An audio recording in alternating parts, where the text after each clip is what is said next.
natin siya ng silver gray. If you found the one, you should never give her up. I think it's the way life changes when in love, yeah. What's up mga Bibi? Welcome back to my channel at welcome din sa iyo kung kayo napadaan lang. Sa video kong ito, i-share ko naman sa inyo ang aking first time DIY bleach at home. So, ang gagamitin kong bleaching kit ay yung galing kay Huenicorn. Ito siya.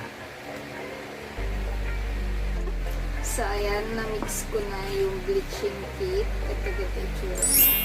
Naglagay muna ako netong virgin coconut oil overnight kasi para hindi ganun ma-damage yung buhok bago mag-bleach. So,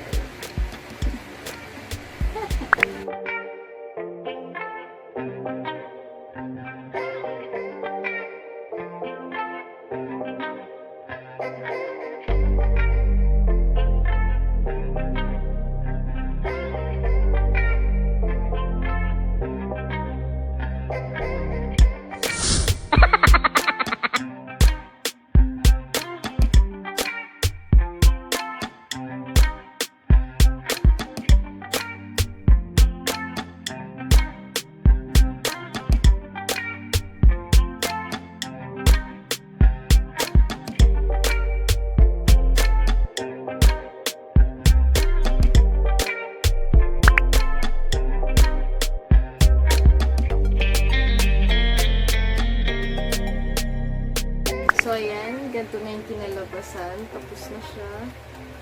Ibabalot muna natin siya ng plastic. Bababad natin siya ng 45 minutes up to 1 hour. So, ayun. Hello, channel!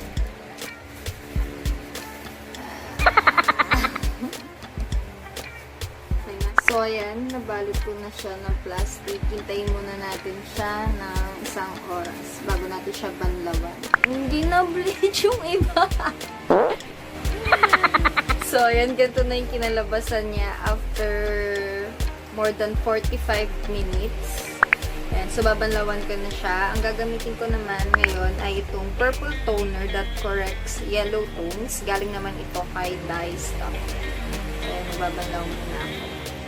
So, ito na nga yung kinalabasan ng ating na-bleach na buhok. Ayan. Kulay orange siya. Hindi naman kulay orange.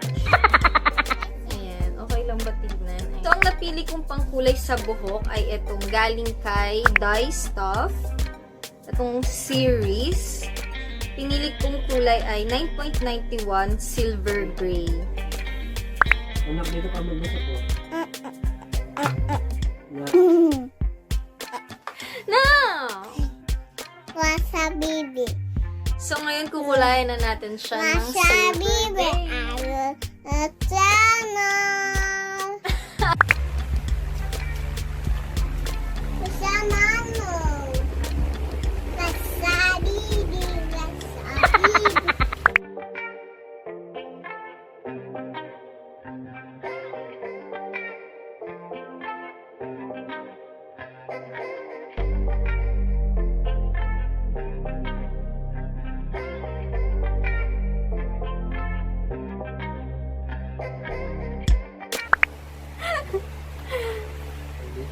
Ha?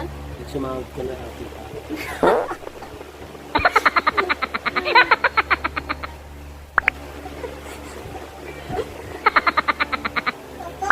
Massage lang natin siya.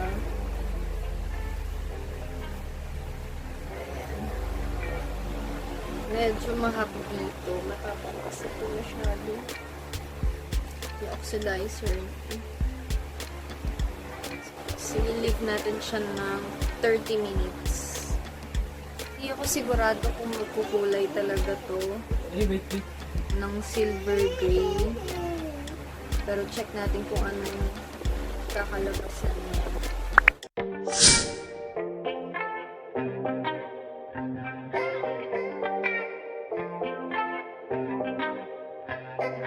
So, ito na yung kinalabasan ng kulay.